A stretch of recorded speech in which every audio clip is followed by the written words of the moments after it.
So I'm going to start off a wide shot, and then I'm going to be like really open, and I'll just want to and then at some blurt point, it out. At some point we'll pause, and then we'll go into a close-up. Right. Okay. Yeah. So I always ask this to start off with. So. We're on. Yeah, it's running. Hello there. Yeah.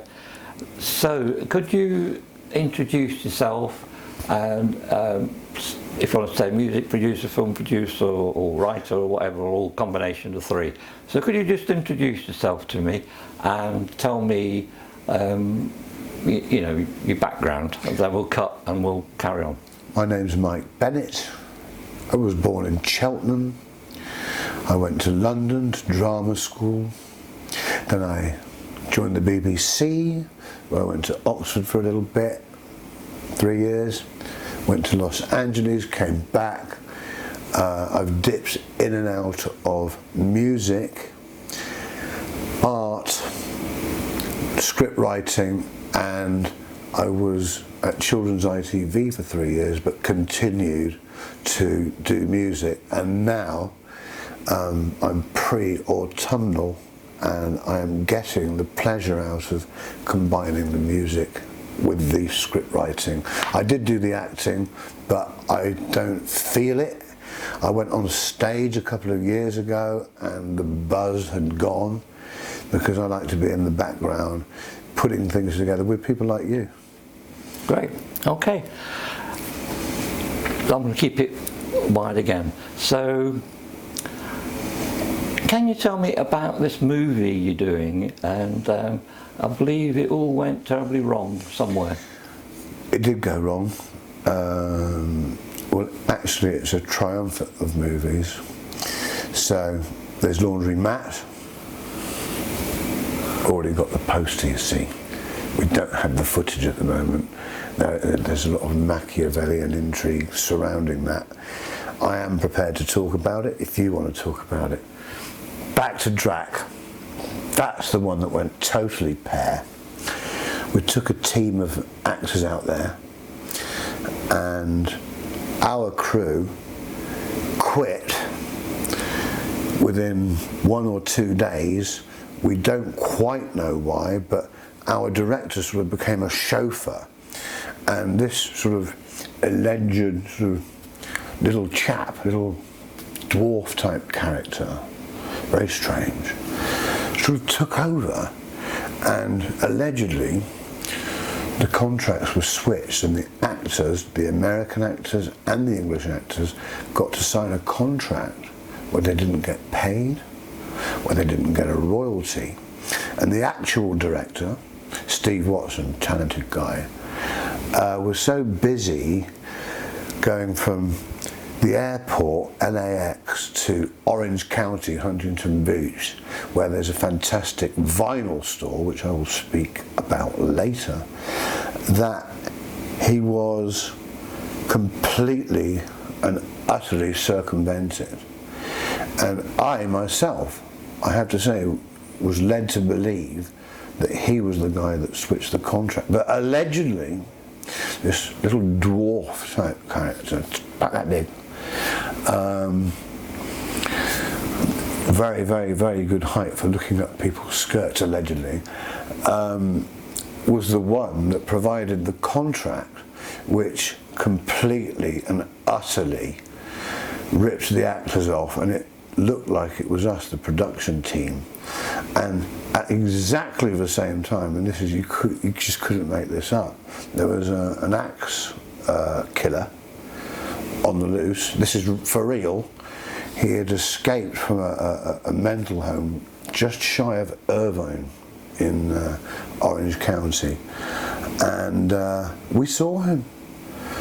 He whizzed by the record shop, and a gentleman from a brilliant band called Kavanagh was stood right next to him when he axed somebody, and the person died, and it was all over the press, and the axe guy escaped. It transpires that he's somewhere in, I think it's Borneo, somewhere like that, and he's working as a charity worker. He's doing charity work, and for some reason, the authorities in America have not been able to hunt him down. But the one thing is that Kavanagh got a song out of it. Citizen 202, absolutely brilliant, and Neon Baby, I think, came out of that experience. And the one thing about this film is that the soundtrack's important, and we've got some very big names on there on the soundtrack. We've got Blondie, right? We've got these guys. Now that is a very rare record. I love vinyl, I love the sound of vinyl, even when it gets scratched. Johnny Marr, Andy Rourke, Craig Gannon, Simon Wollstonecroft, the very first drummer in the pre-Smiths incarnation. No Morrissey on one side, it's Angie Brown from Bizarre Inc. fame, and on the other side, Simon Wollstonecroft narrates a part of his book, You Can Drum But You Can't Hide. So I'm hoping to put that on the soundtrack, but the most important thing to me is to promote new artists on it. And the one thing that we've not really covered in any of the interviews is that this is a film about a film that went wrong. This is kind of a situation comedy. I call it a chat com, but it's also, to me, because it's continuous music, well, that's the way that we're feeling it now. It's also, by default, a musical, not like the Rocky Horror Show or We Will Rock You. I mean, we've got everything from band members of Venom, right the way through to the Rubettes featuring John, Mick and Steve, right the way through to Blondie and Wishbone Ash, which is why I gather you've put that there. I notice it's burnt. I don't know what happened. What happened? I'm a little bit pissed off about it, but I'll find out about it later. Okay, so these are all hard drives here. There's 7,000 albums to choose from there, but let's make no mistake about it, you're part of this film and you are a sound man, and you sit down with me and help choose the track. So out of the Toyah Willcox submissions, you made the final decision. First you liked the Rocky track, Let Me Go, then I played you the sort of more ambient version, but you settled for Lost and Found, which is a kind of an ethereal piece of kind of almost pre-shoegazing rock. Why did you choose that? I'm going to turn it around to you.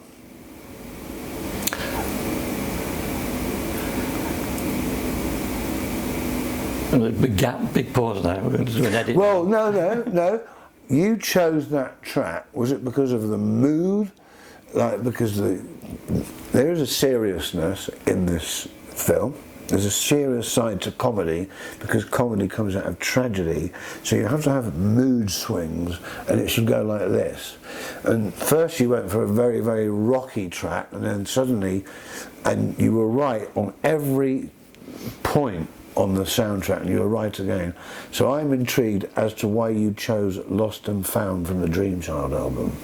Was it mood? Was it lyric?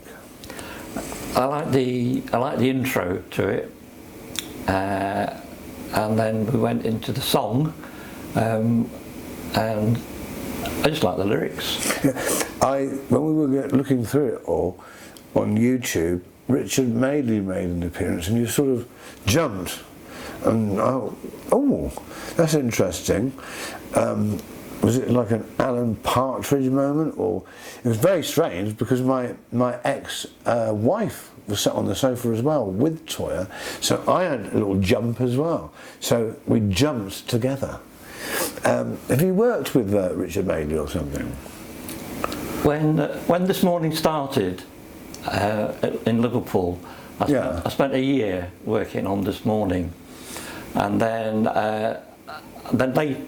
later on, the odd week or so, I'd work on the films that they had in This Morning. Oh, right. And then I did 3 series of a very successful, high-rating program on ITV called Eye of the Storm, which was about natural disasters around the world. Well, a bit like vegan vampires then. Yes. Because they create natural disasters because they stab people up Yeah. and bathe in their blood. That's a Yeah. natural disaster. Yeah. I'm bringing it back into the theme, but now I'm going to go back to Madeley. His daughter was apparently the lead role in Sleeping Beauty, right? With Anita Harris, who appears in the film musically with Shanna 69. I'm bringing the relevance in. She was the lead role, but she was just sleeping throughout the whole pantomime, and she was a beauty. So apparently she was the lead role in her mind. But I got to meet Richard myself, and I thought he was such a nice chap. And I found this all the way through my career. People that have grated on me, I've met them, and they're really, really lovely. And people that I've absolutely adored on the silver screen and on the TV and on the radio. And one can be very disappointed when you meet them in real life. So I don't think you can really judge anybody. They say never judge a book by its cover. I've got a little counter argument. Isn't the cover meant to represent the book? But it doesn't, does it? He's a nice guy, Richard Madeley, isn't he? And there'd be no Alan Partridge without him. But going back to the soundtrack, what I think is really important, very important to me anyway, is yes, we've got Fat White Family. Yes, of course we've got Toyah Willcox, Hazel O'Connor. Yes, we've got Glenn